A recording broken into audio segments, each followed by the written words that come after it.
welcome to Dorian's Mode. I am your host, Dorian Wallace, a composer, a pianist, a music therapist, and a left-wing shit-talker who enjoys rambling about BS and conversing with my fellow human beings about creativity, music, philosophy, politics, and other topics in a casual, honest, and constructive way. And today I wanted to talk a little bit about fascism, specifically in defining fascism. And this is a particularly important subject matter for me, mostly because, I'll do it this way. On a personal note, and then also on a more communal perspective, but a personal perspective and a communal perspective, it goes like this. I had the realization during the 2016 election, with the election of Donald Trump, that white nationalism was becoming more and more socially acceptable, to say the quiet part out loud.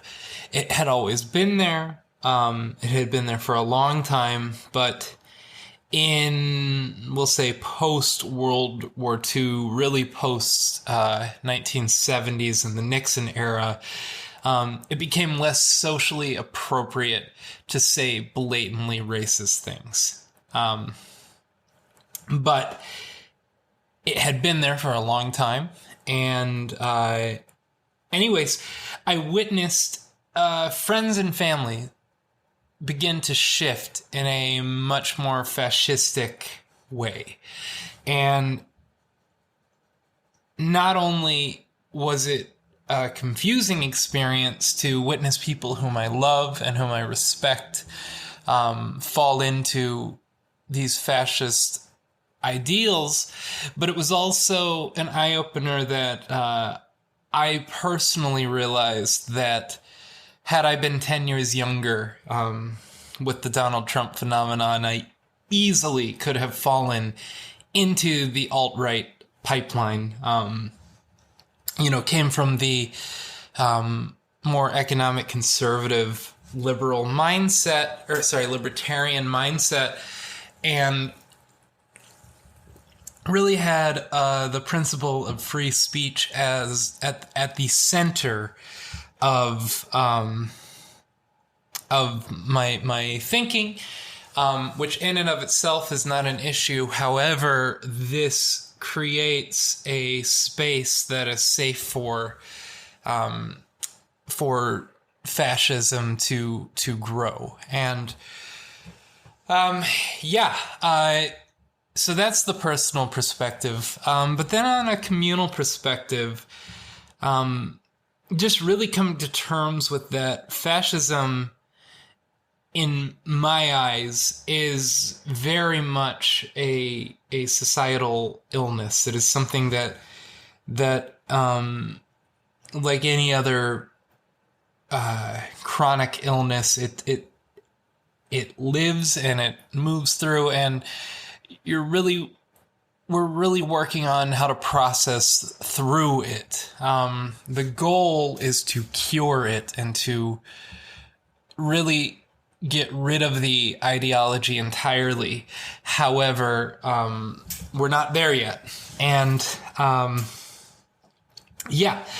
and then I'm going to flip it to not only the personal perspective and the communal perspective, but also a therapeutic perspective, which is one area that I'm particularly interested in as a music therapist is exit counseling, specifically exit counseling for people involved in hate groups. And one thing I want to say, just to clarify everything right up front, is that I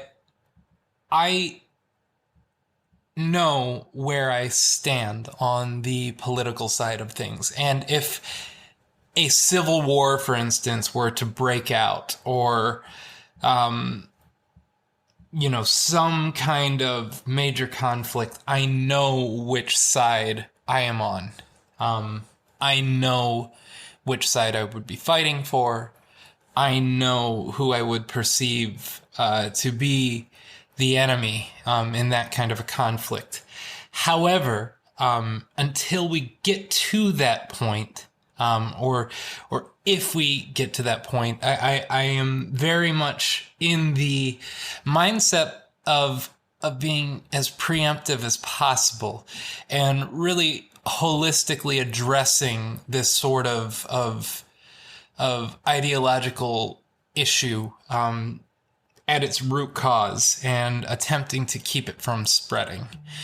So those are just some baseline perspectives, but I'm going to first give the way that I perceive fascism as a really simplistic definition.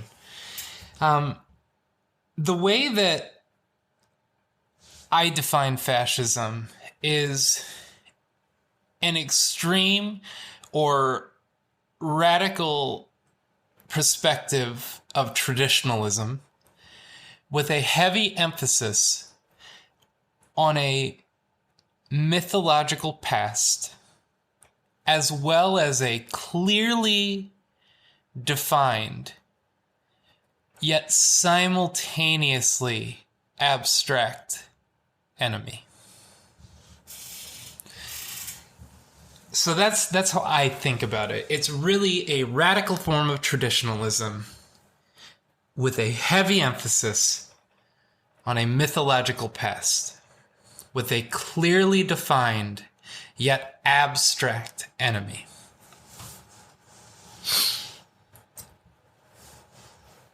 Consider the Donald Trump regime. Now, I am not a person who is going to simply write someone off and call them a fascist. I'm not going to do that. It's not something I feel comfortable with, and I think that there are lines in which somebody may be fascistic or leaning towards fascism without necessarily crossing the line of becoming a capital F fascist. But just to get the elephant in the room, if you were to ask me if I consider Donald Trump to be a fascist and or his supporters, my answer would be yes. It is a fascist way of processing through the world, of navigating through the world. Now, I do not consider Donald Trump to be an intellectual ideologue, meaning that I don't consider him an intellectual the way that maybe Julius Evola or Benito Mussolini or even Francisco Franco might be. So I don't consider him an ideologue, but that's not really the point. The point is that by looking at his actual actions and his material impact on the world, it is fascistic. It is a very, very radical form of traditionalism. And with Donald Trump, yes, it's not the traditional conservative that we may be thinking about, but he is very connected to the concept of hierarchy, winners and losers. He is very connected to the concept of power in a capitalist sense. He's an expert at branding and marketing. You know, when people talk about him being a businessman, being a shitty businessman, it's like, yeah, I think he fucking knows that he's a bad businessman. That's not the point. Point is, he doesn't own most of his properties. He owns the licensure of his name. He is a brand. So businesses can fail under the Trump dynasty and he won't be affected. And he can continue to sell his brand. And his brand is that he is a place in which wealthy people and powerful people congregate together. So anyways, yes, I consider Donald Trump to be a fascist. I think it was up in the air from a lot of fascist scholars, such as Robert Paxton. A lot of people were considering him a right-wing populist or a right-wing authoritarian, but not a fascist. But after January 6th, a lot of fascist scholars began to go, okay, he's a fascist. He's done it. He's crossed the line now. So ideologically, I don't think he is necessarily a fascist, but in a tangible and material perspective, he is very fascistic. Very, very connected to the concept of an organized or structured hierarchy in which he is at the top. He is the dear leader, as well as a clearly defined yet abstract enemy. And, this is often in the form of immigrants, especially brown immigrants, as well as his weird push for, declaring Antifa to be a terrorist organization, which is frankly a silly thing to say, but he's really putting it out there. So I'm going to get into a couple of definitions. The first one is Robert Paxton. And Robert Paxton wrote a really, really, really great book called The Anatomy of Fascism. And it's one that really helped me understand a more historical materialist perspective of fascism. So he says, it is a form of political behavior marked by obsessive preoccupation with community decline, humiliation, or victimhood, and by compensatory cults of unity, energy, and purity, in which a mass-based party of committed nationalist militants working in uneasy but effective collaboration with traditional elites abandons democratic liberties and pursues with preemptive violence and without ethical or legal restraints goals of internal cleansing and external expansion.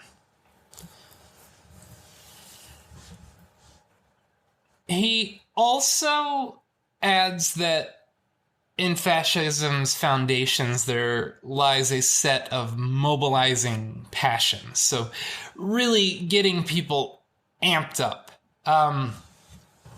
This can be really perceived well if you look at a Trump supporter, for instance. There was a rally that Ron DeSantis was holding in Florida, where the number one issue amongst the people at this particular event was immigration. The undocumented immigrants. They call it illegal immigrants, but their biggest fear was undocumented immigration. And if we were to look, here, I'll pull it up right now. If we were to look at the impact of undocumented immigrants on the economy and or the culture, as well as maybe violence, but here, so what this says is research shows that undocumented immigrants increase the size of the United States economy and contribute to economic growth. They enhance the welfare of natives, contribute more in tax revenues, and they reduce American firms' incentives to offshore jobs and import foreign produced goods, and benefit consumers by reducing the prices of goods and services. So that is from the Congressional Budget Office in an article called The Impact of Unauthorized Immigrants on the Budget of State and Local Governments. So there is a fear that undocumented immigrants are negatively affecting the economic growth of the country, the United States. And this is blatantly false. To get a little bit deeper, there are a couple of local spaces in which the economy is affected negatively by undocumented immigrants. But aside from that, on the federal level, on the state level, and on most local levels, undocumented immigrants actually create why can't I talk? They actually create a more robust economic growth. And so right off the bat, it's not an economic reason for not wanting undocumented immigrants. Let's look up, and I'm just going to do a quick search. Let's do violence. So the impact of undocumented immigrants and violence. Okay, so just right here, I am pulling up, this is from the International Journal of Intercultural Relations. Research suggests that people tend to overestimate the relationship between immigration and criminality, and that the media tends to erroneously depict immigrants as particularly crime-prone. The academic literature provides mixed findings for the relationships between immigration and crime worldwide, but finds for the United States in particular that immigration either has no impact on the crime rate or that it reduces the crime rate. A meta-analysis of 51 studies, and this is from the Annual Review of Criminology, but a meta-analysis of 51 studies from 1994 to 2014 on the relationship between immigration and crime found that overall immigration reduces crime, but the relationship is still very weak. So again, this is one of those things where undocumented immigrants in the United States are not negatively impacting the economy, and they are not negatively impacting the growth of crime. So again, there are people in Donald Trump's base who are completely terrified of undocumented immigrants entering the United States. And just on a brief overview, immigrants are not having a bad effect on economic growth, and they are causing very little to no crime. In fact, let's just look at this. Okay, so immigration to the United States and crime. Entering the United States without documented permission from the United States government is a crime. According to some empirical evidence that disregarded illegal immigration as a crime, immigrants, including illegal immigrants, were otherwise less likely to commit crimes than native-born citizens in the United States. A 2018 study found that undocumented immigration to the United States did not increase violent crime rates. A 2017 study found that increased undocumented immigration was significantly associated with reductions in drug arrests, drug overdose deaths, and DUI arrests, net of other factors. A 2017 study found that California's extension of driver's licenses to unauthorized immigrants did not increase the total number of accidents or the occurrence of fatal accidents, but it did reduce the likelihood of hit-and-run accidents, thereby improving traffic safety and reducing costs for California drivers. Providing unauthorized immigrants with access to driver's licenses can create positive externalities for the communities in which they live. And this is from an article from the Proceedings of the National Academy of Sciences, which is on providing driver's license to unauthorized immigrants in California improves traffic safety. So again, I'm not here to really argue all the specifics about data, but the point is that just right off the bat, if you search, and I'm using DuckDuckGo, and I'm literally writing these topics down, so this isn't even Google or any of that shit. But I'm just DuckDuckGoing the impact of undocumented immigrants on the economy and the impact of undocumented immigrants on violent crime, or crime in general. And the first things that appear is that immigrants are not impacting either of these areas in any significant way, and in fact are creating improved spaces.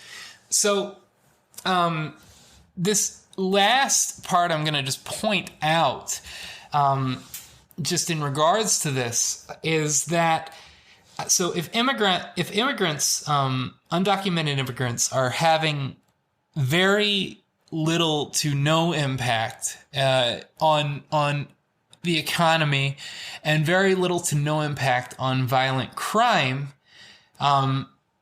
then what's the problem? Is it a cultural thing?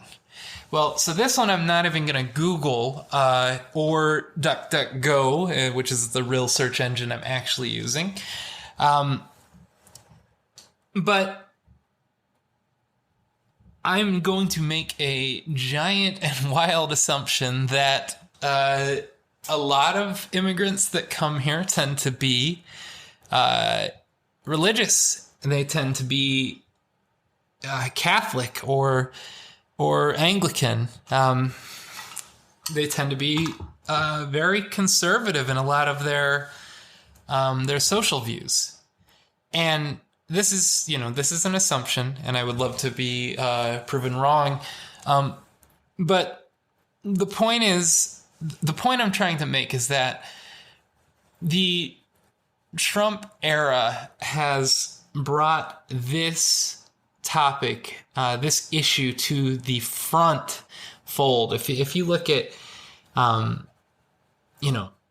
any of the far right commentators on their Twitter accounts, this is something that gets posted about on a daily basis. Matt Gaetz talks about it. Lauren Southern talks about it. Tony, what is her name? Hold on, y'all. Twitter. Yeah, here. I'm just gonna pull up a tweet just so you can actually hear this. Oh, come on. Of course my internet's via. Oh, Tammy, that's who I'm thinking of.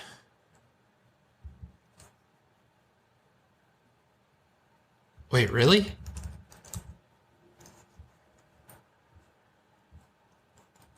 Tommy Lauren. Sorry. Yes. Okay. Tommy Lauren. So I'm just pulling up Tommy Lauren's Twitter account. And, okay, of course, she's got some stuff about Hillary Clinton.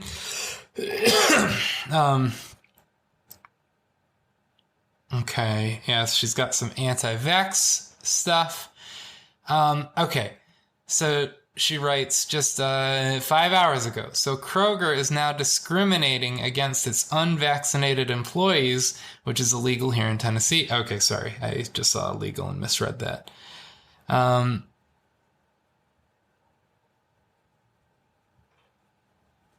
Okay.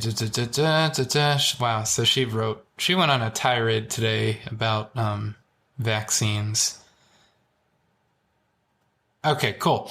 So December 15th, I'm recording this on December 17th. She writes, if the Biden administration is going to allow our nation to be invaded by hundreds of thousands of illegals per month, any governor worth his or her salt will follow in Ron DeSantis' lead and take matters into their own hands. We will discuss next on Outnumbered FNC, which is a stupid motherfucking Fox show. Today's maybe not the best. Okay, do folks have to be masked up at de Blasio's drug safe spaces while they shoot up heroin and other illicit drugs? California is hemorrhaging residents. You're right, though. Masks are small potatoes compared to the rampant homelessness, lawlessness, unaffordable housing, maintains on regulations, rolling blackouts, sanctuary for illegals, gas tax, voter fraud, and last but not least, your slimy governor. That was in response to Christian Lang. So yeah, just pointing this out. Unlike Democrat leaders who have dedicated themselves to the needs of illegals, aka future voters, Governor DeSantis is fighting for Americans and legal immigrants and won't allow Biden to continue to dump thousands of illegals into his state. So this is just, me kind of scrolling through Tommy Lauren, the far-right commentator on Fox News. This is just on her Twitter. This is part of the whole fascist concept of having a very clearly defined enemy, but it's still abstract. Who are these undocumented immigrants that they're coming across all the time? The thing is that they don't really exist. It's fear tactics. This is literally fear tactics. So I'm also going to read another historian and political scientist. This is Roger Griffin. And Roger Griffin has written numerous books on political and religious fanaticism.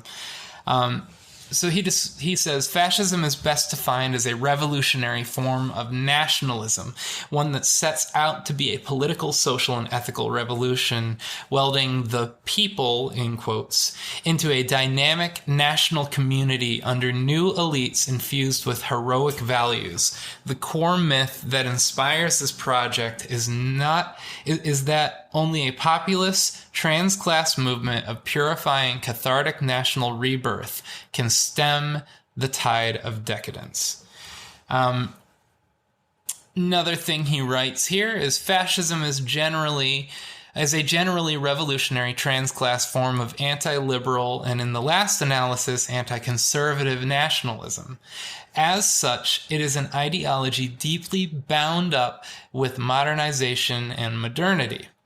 One which has assumed a considerable variety of external forms to adapt itself to the particular historical and national context in which it appears, and has drawn a wide range of cultural and intellectual currents, both left and right, anti-modern and pro-modern, to articulate itself as a body of ideas, slogans, and doctrine. In the interwar period, it has manifested itself primarily in the form of an elite-led armed party which attempted, mostly unsuccessfully, to generate a populist mass movement through the liturgical style of politics and program of radical policies which promised to overcome a threat posed by international socialism, to end the degeneration affecting the nation under liberalism, and to bring about a radical renewal of its social, political, and cultural life as part of what was widely imagined to be the new era being inaugurated in Western civilization. The core mobilizing myth of fascism, which conditions its ideology, propaganda, style of politics, and actions, is the vision of the nation's imminent rebirth from decadence. So, again, it's a lot of fear-mongering about the scary socialists that are trying to take over, about the problems with liberalism. The mobilization of mythology and the fear of the destruction of Western civilization. So these are just a couple of baseline definitions. The last area I'd like to just get into for, regarding a definition of fascism is Umberto Eco, who is a really great theorist and author. And he wrote a list in his essay called Fascism, which is 14 general properties of fascist ideology. I actually wrote a blog a few years ago just on this to see how many of these Donald Trump checks off. And I know this seems like a preoccupation with the Trump administration, for those of you that may be bothered by me talking about it this way. But the point is that this is an actual ideological space that is being put into global conversation and dialogue by a particular man who is particularly frightening and has a particular amount of power in the midst of a global pandemic. He's not even president. He lost the election, and he will not give up that it was stolen.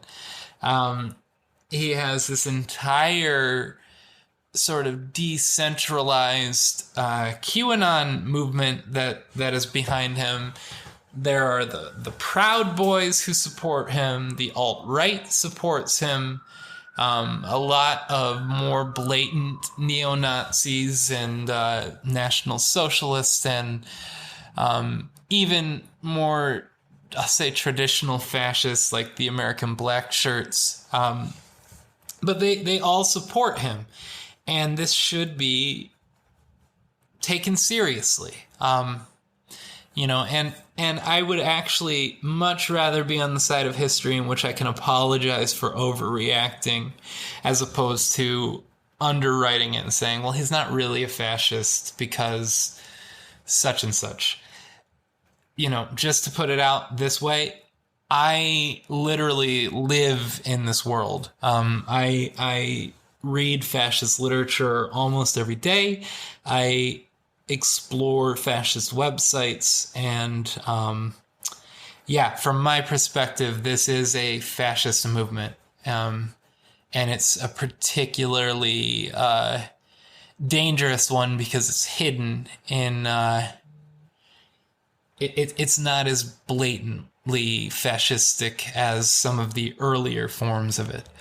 But so here's Umberto Eco's Fascism, the 14 general properties. So the first is the cult of tradition, which is characterized by cultural syncretism syncretism, even at the risk of internal contradiction.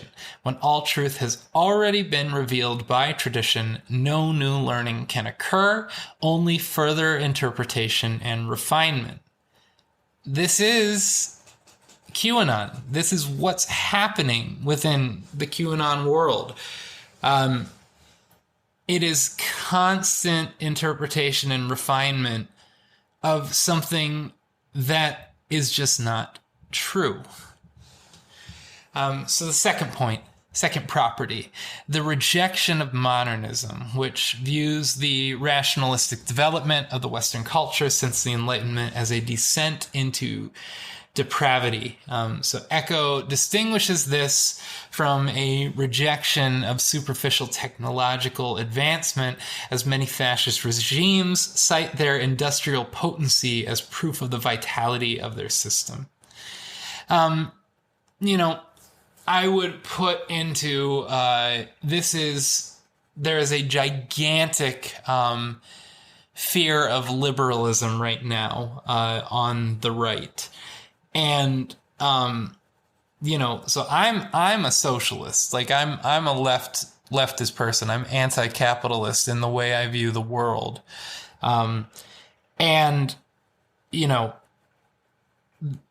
there are 5 socialists in the major Democratic Party. 6, I guess, if you want to count Elizabeth Warren. But there's the Squad, there's Bernie Sanders, and then there's Elizabeth Warren.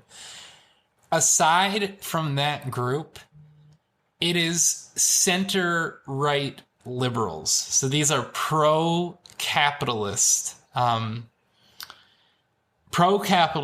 slightly socially progressive individuals. Nancy Pelosi is a hardcore capitalist. Bill Clinton is a hardcore capitalist. But the point is that liberalism really grew out of the Enlightenment. And part of the tenets of liberalism, one of the core values is freedom of speech and freedom of the press. And these are not healthy for a fascist ideology. So there is a gigantic misinformation campaign to really associate liberalism with socialism, which is absurd if you're aware of what either of these places are. And to be upfront, like I am liberal in some of my views. I mean, the way that I do this podcast is probably very, very liberal, to be honest. But at the end of the day, somebody like Joe Biden does not share the same values that I share, and so this is just one area. Another space that really grew out of the Enlightenment thought is the idea of feminism, or even critical race theory. These boogeyman terms that the far right is very scared of. So the third property is the cult of action for action's sake, which dictates that action is of value in itself and should be taken without intellectual reflection.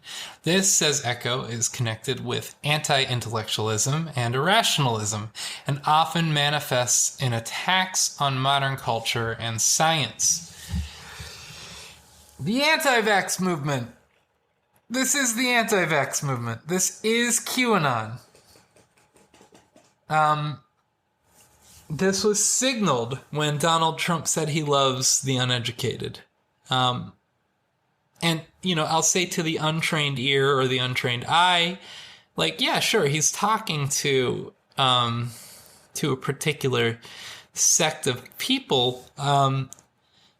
But the thing that's so dark about it is, first and foremost, it's really insulting to assume that people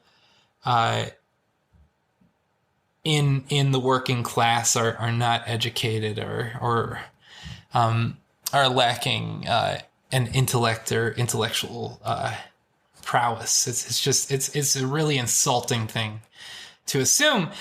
But the other part is that there is an encouragement of anti-intellectualism so that things are not questioned, or the questions are really repeats of things that have already been said. Okay, number 4. Disagreement is treason. Fascism devalues intellectual discourses and critical reasoning as barriers to action, as well as out of fear that such analysis will expose the contradictions embodied in a synchronistic faith. There are so many insane memes right now about General Milley, and just him having the audacity to basically call Matt Gaetz out and say, listen, like, we should know what critical race theory is. Like, we should know what it is. If we're gonna study these things, we should know. I want to know what white rage is. I want to know why people broke into the Capitol on January 6th. And how many people are now calling, this, I don't know, he's had to have been in at least 30 years, possibly 40 years, but how many people are calling him saying it's treasonous to have these views? It's ridiculous. So property number 5, fear of difference, which fascism seeks to exploit and exacerbate, often in the form of race or an appeal against foreigners and immigrants. I'll also add the extreme amount of bigotry that is thrown around against trans people.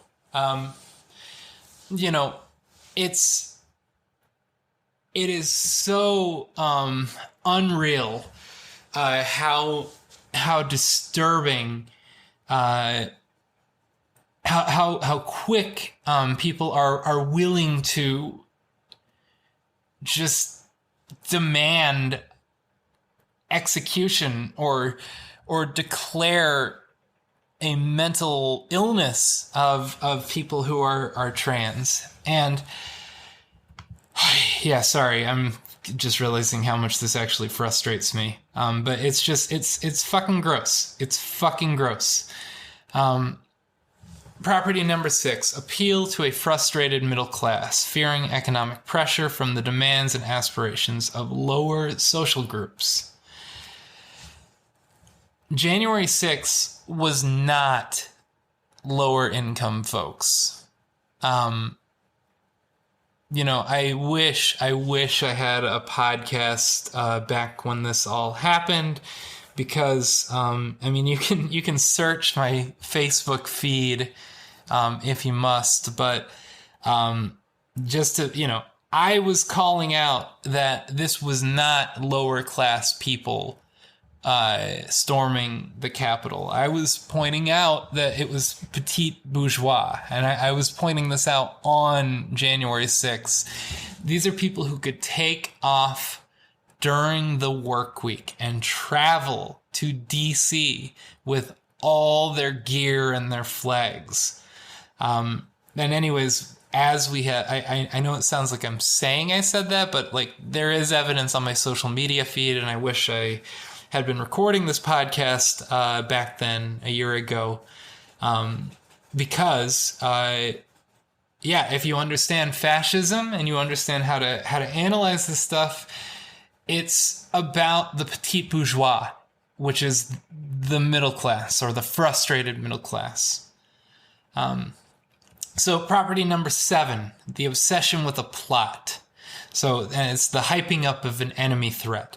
This often combines with an appeal to xenophobia, with a fear of disloyalty and sabotage from marginalized groups living within society. So what it says here is, such as the German elite's fear of the 1930s Jewish populist businesses and well-doings. So Echo cites Pat Robertson's book, The New World Order, as a prominent example of a plot obsession.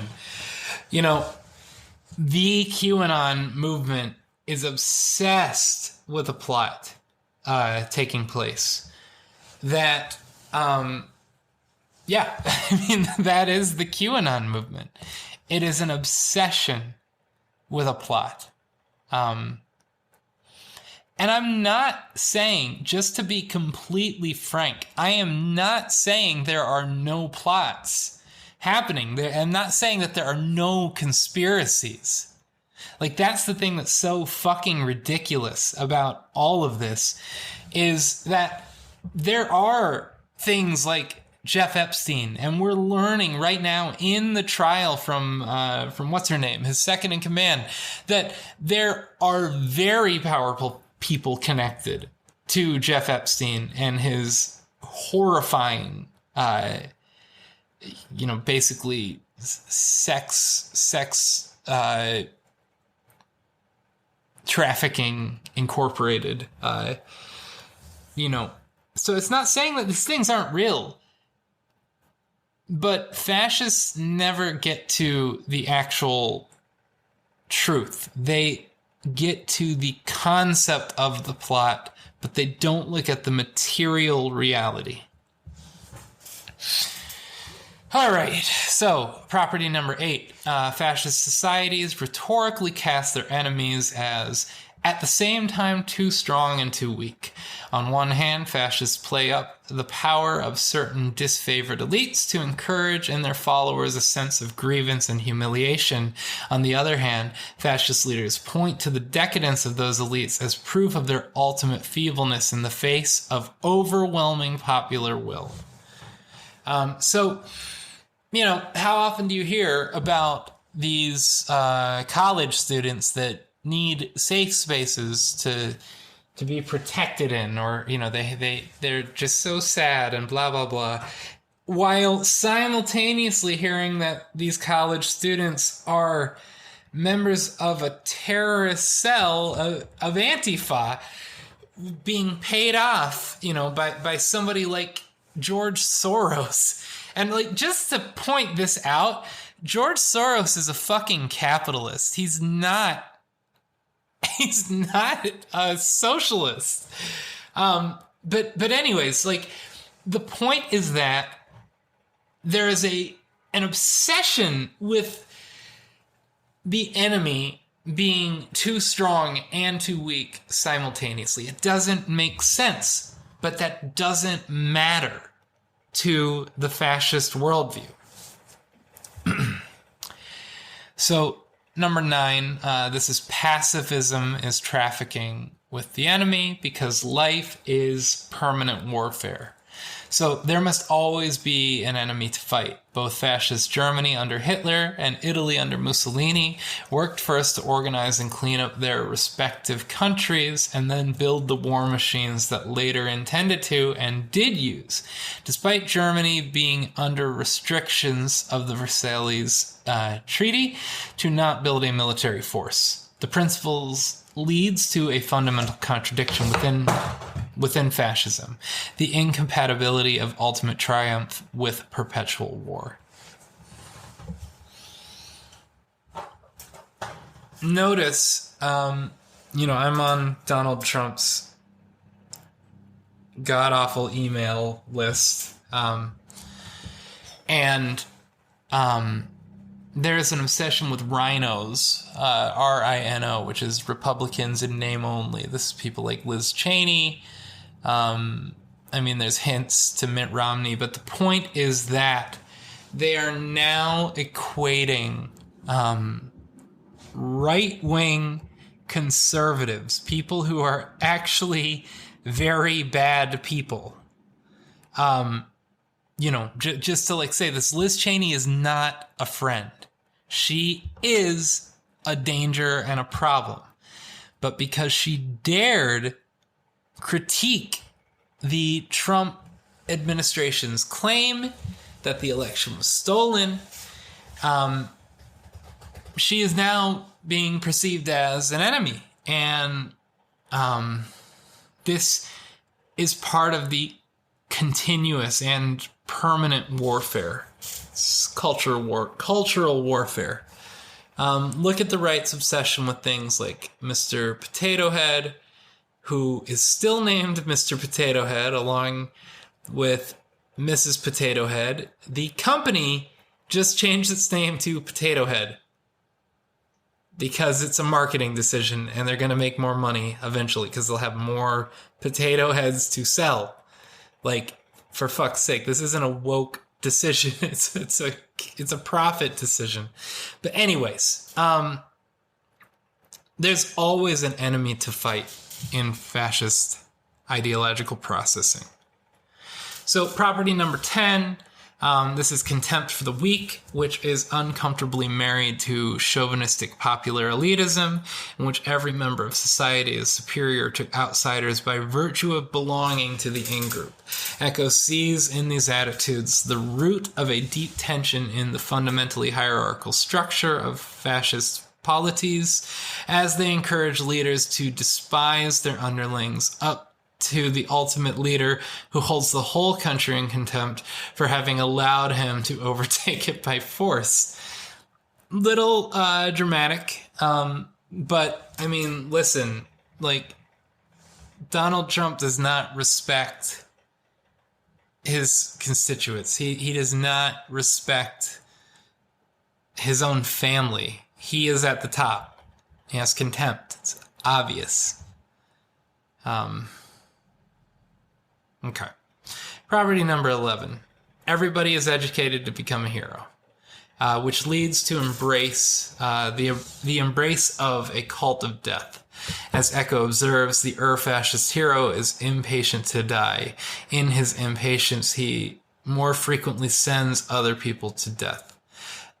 This one I haven't seen as much with the Trump era, but it's not that it's not there. I will say that in a certain historical sense, the concept of death has become more taboo as we've enhanced medical science and our hygiene has gone up.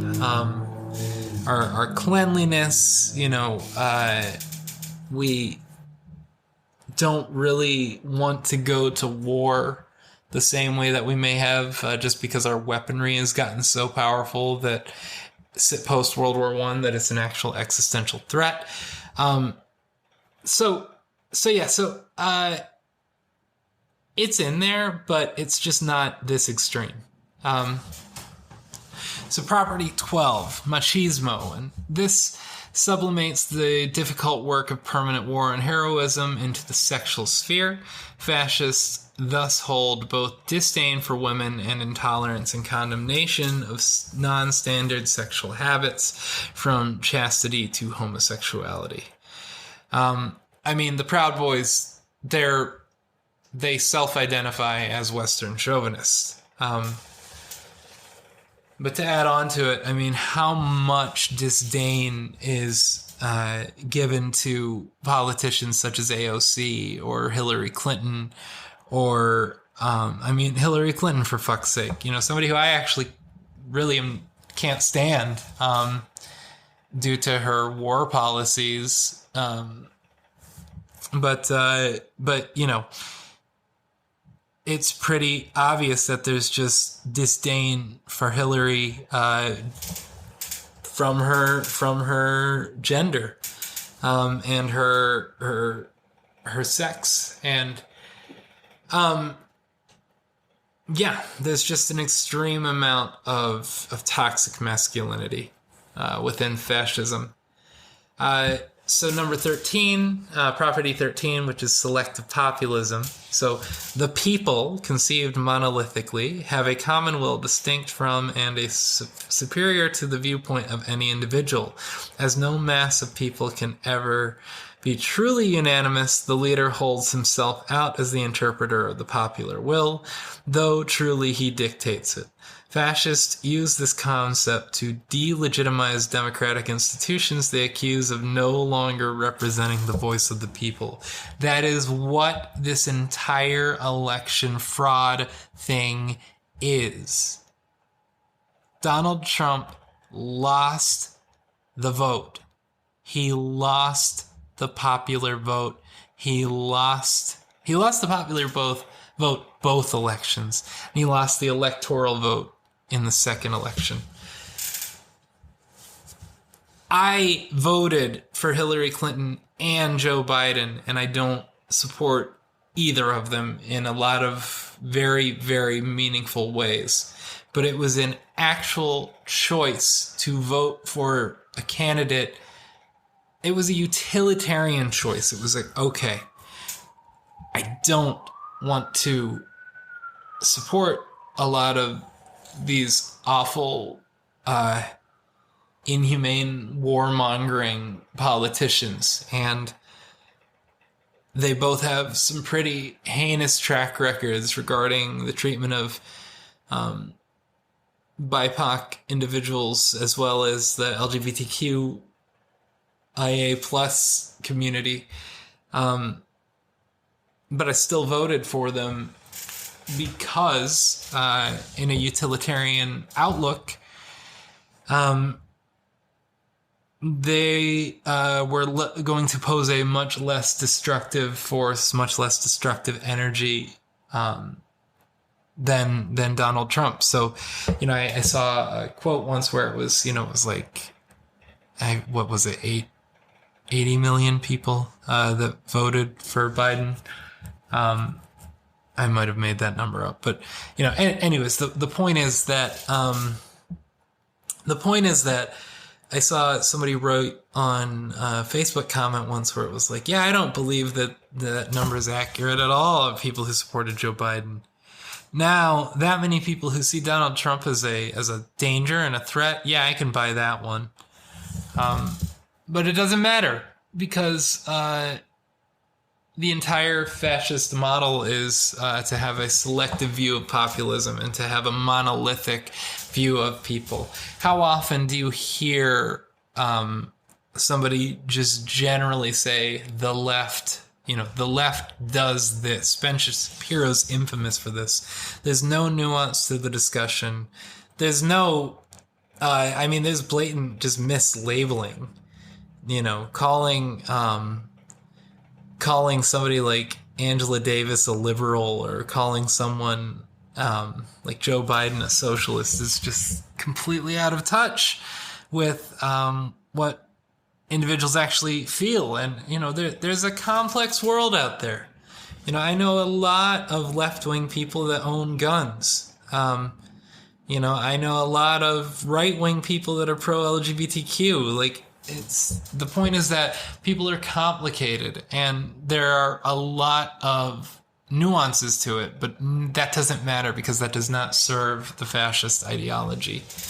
And finally, the fourth property is newspeak. Fascism employs and promotes an impoverished vocabulary in order to limit critical reasoning. Hey, now, the thing that is so absurd is there's always talk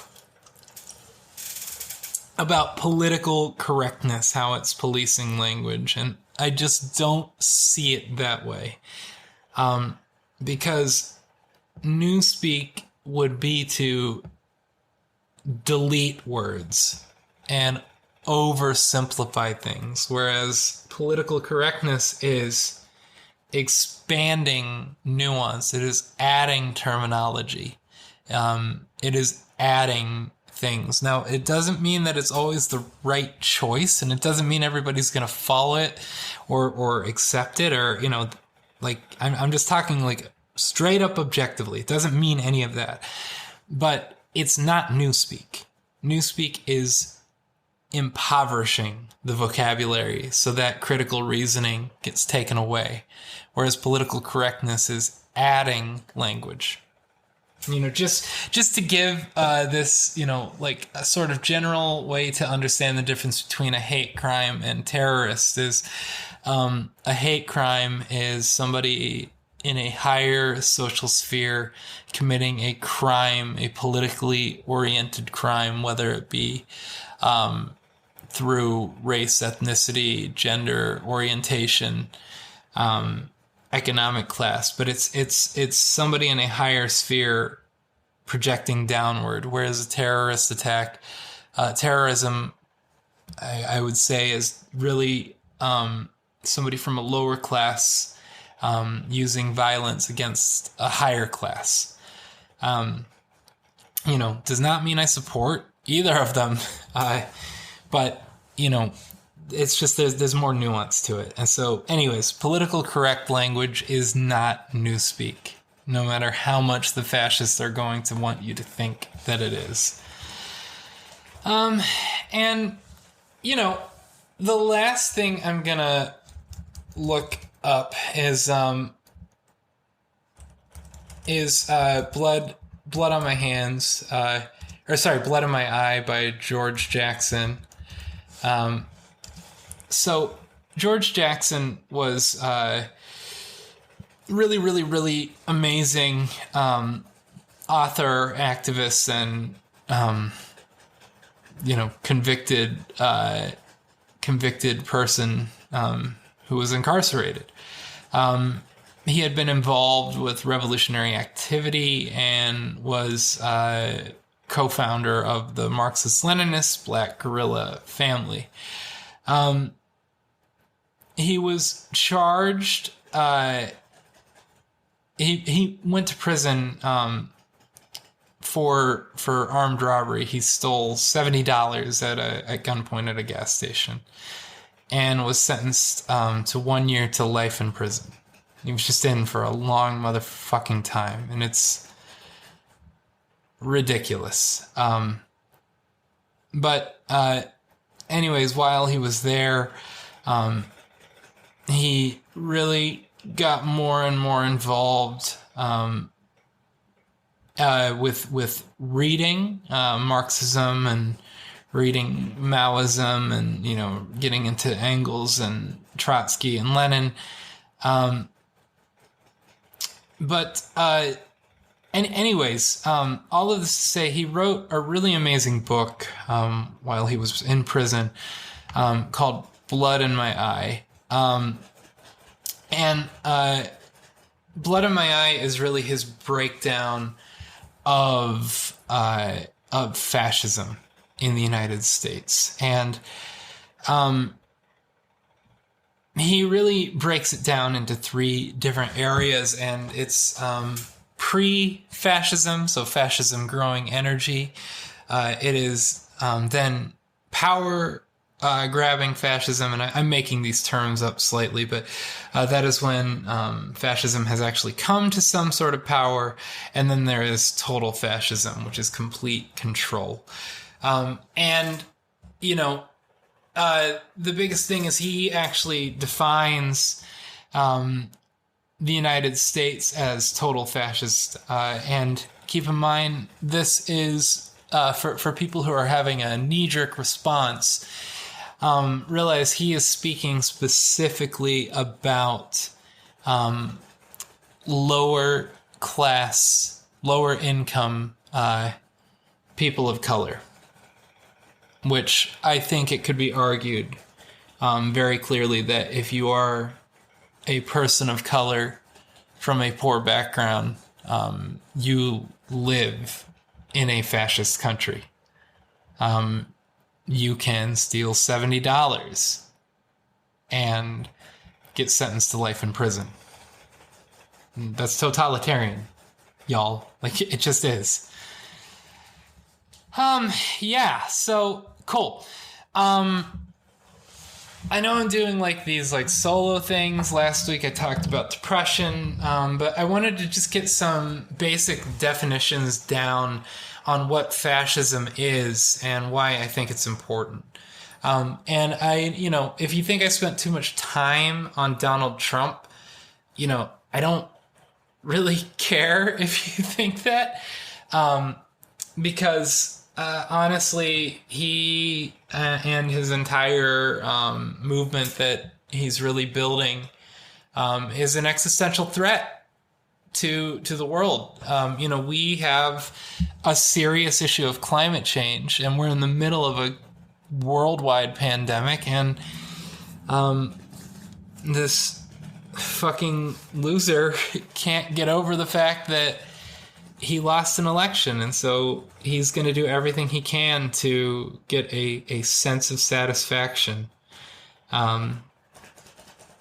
Yeah, and he's just, he's full of shit. And honestly, I don't even care. I'm friends with a lot of people who support Trump, and I will hang out with people who support Trump. And, I even consider some conservative folks and some Trump folks to be friends. But I still think that the belief system is full of shit.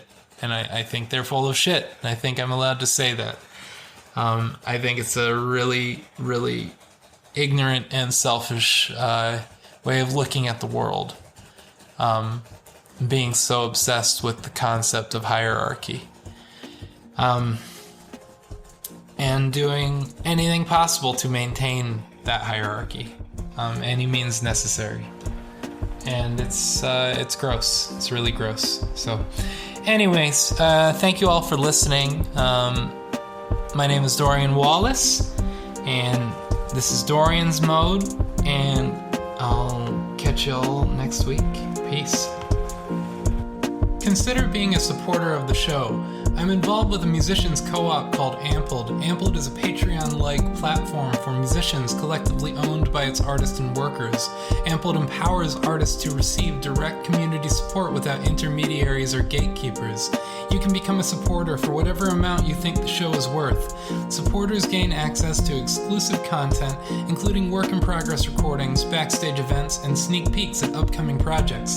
The average supporter gives $6.50 a month. Check out my weekly Twitch show, Socialist Psychedelia Music Hour, which streams every Wednesday at 10 p.m. Eastern Standard Time at www.twitch.tv/Dorian Wallace. You can follow me on Twitter, Facebook, Instagram. On YouTube, please like and subscribe.